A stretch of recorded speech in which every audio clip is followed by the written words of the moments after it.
안녕하세요. 용인세브란스병원 방사선종양학과 변화경 교수입니다. 최근 방사선 치료를 받으러 오시는 환자분들 중에서 치료에 대해 막연한 두려움이나 잘못된 정보를 가지고 계신 경우가 많은데요. 그래서 오늘은 방사선 치료의 모든 것, 방사선 치료의 A부터 Z까지 알아보는 시간을 가져보겠습니다.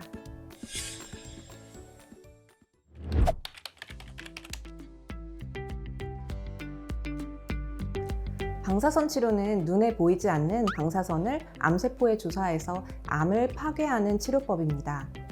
방사선은 전자기파의 일종이고 우리 눈에 보이는 빛도 전자기파입니다. 방사선은 빛보다 훨씬 에너지가 강한 전자기파라고 생각하시면 됩니다.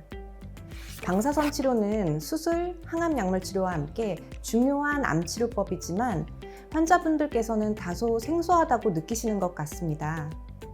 하지만 실제로 전체 암 환자들의 40에서 50% 정도가 방사선 치료를 받고 있는 만큼 암 치료에 있어서 중요한 역할을 하고 있습니다.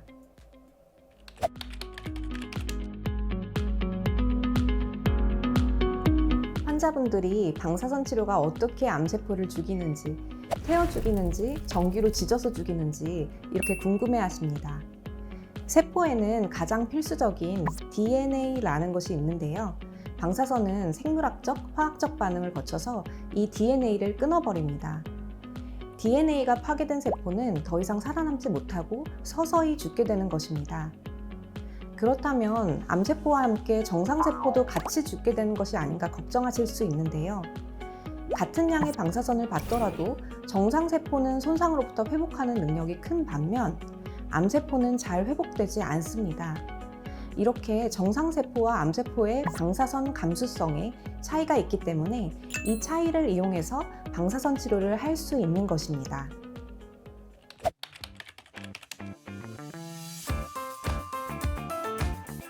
방사선 치료는 오늘 바로 시작할 수 있는 치료는 아니고 컴퓨터로 정교하게 설계하는 작업이 먼저 필요합니다. 환자 개개인의 치료 부위에 맞춰서 방사선을 암에만 집중하고 주변 정상 조직은 보호할 수 있도록 방사선의 조사량, 조사 범위, 조사 방향을 세밀하게 결정합니다. 우선 치료 설계의 첫 단계로 설계용 CT를 촬영하는데요. 일반 진단용 CT와는 다르기 때문에 최근에 CT를 찍었더라도 추가 촬영이 필요합니다. 이때 몸의 치료 중심선을 표시하고 필요하면 고정장치를 사용하기도 합니다. 설계용 CT가 얻어지면 담당 의사가 치료 부위를 한 장 한 장 그리게 되고 정확한 방사선 선량을 컴퓨터로 계산합니다. 마지막으로 의학 물리학자가 방사선 치료가 정확하게 설계되었는지 검증하는 작업을 거칩니다. 이 전체 설계 과정은 보이지 않는 곳에서 많은 사람이 참여하는 고난도의 과정입니다. 설계 기간은 일반적으로 수주가 소요됩니다.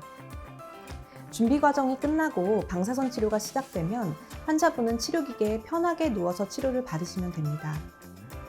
방사선 치료가 뜨겁거나 아플까봐 걱정하시는 경우가 있는데요. 방사선 치료는 무색, 무취, 무통으로 치료 중에는 아무것도 느껴지지 않습니다.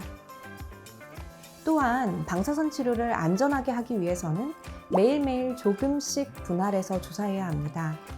하루에 한 번씩 평일에만 치료하고 주말에는 치료하지 않습니다. 1회 치료 시간은 평균 10분 정도입니다. 다시 정리해보면 담당 의사의 진료 후에 설계용 CT를 촬영하고 치료 설계 기간 동안 대기한 후 환자분은 치료 시작일에 내원합니다. 이후 정해진 치료 횟수만큼 평일에 매일 내원하여 치료를 받습니다. 이때 치료 횟수는 암의 종류와 치료의 목적에 따라 환자마다 다르게 결정됩니다.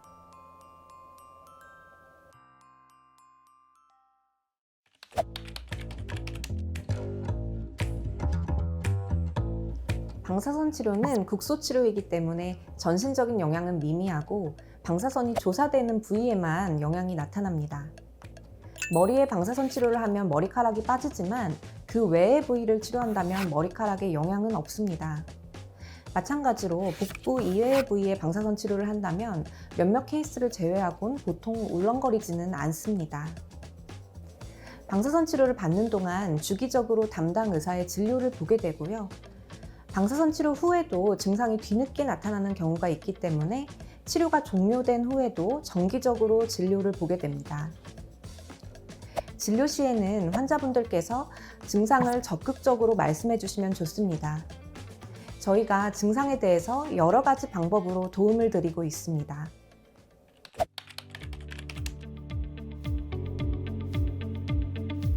갑상선암 치료 시에 방사성 동위원소를 복용한 후에 주변 사람과 격리해야 하는 경우가 있는데요. 방사선 치료와 이름이 비슷해서 생기는 오해인 것 같습니다. 저희가 하는 외부 방사선 치료는 방사선 치료기기에서 전기를 통해서 방사선을 발생시키고 환자 외부에서 방사선을 쏘는 방식입니다. 장비가 작동하지 않을 때는 그 즉시 방사선이 소멸되기 때문에 치료 후에 방사선이 환자의 몸에 남거나 몸에서 방사선이 방출되지 않습니다.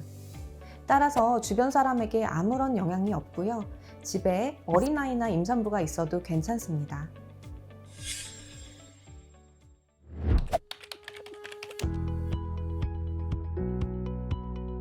용인세브란스 병원에서는 최신 장비를 이용해서 정확하고 정교한 방사선 치료가 이루어지도록 최선을 다하고 있습니다. 처음 진료 시에 방사선 치료에 대해서 큰 두려움을 갖고 오시는 분들이 많은데요. 막상 치료가 시작되면 생각보다 불편한 증상이 없고 괜찮다고 하시는 경우도 많습니다. 저희 의료진을 믿고 편안한 마음으로 오시면 좋겠습니다. 감사합니다.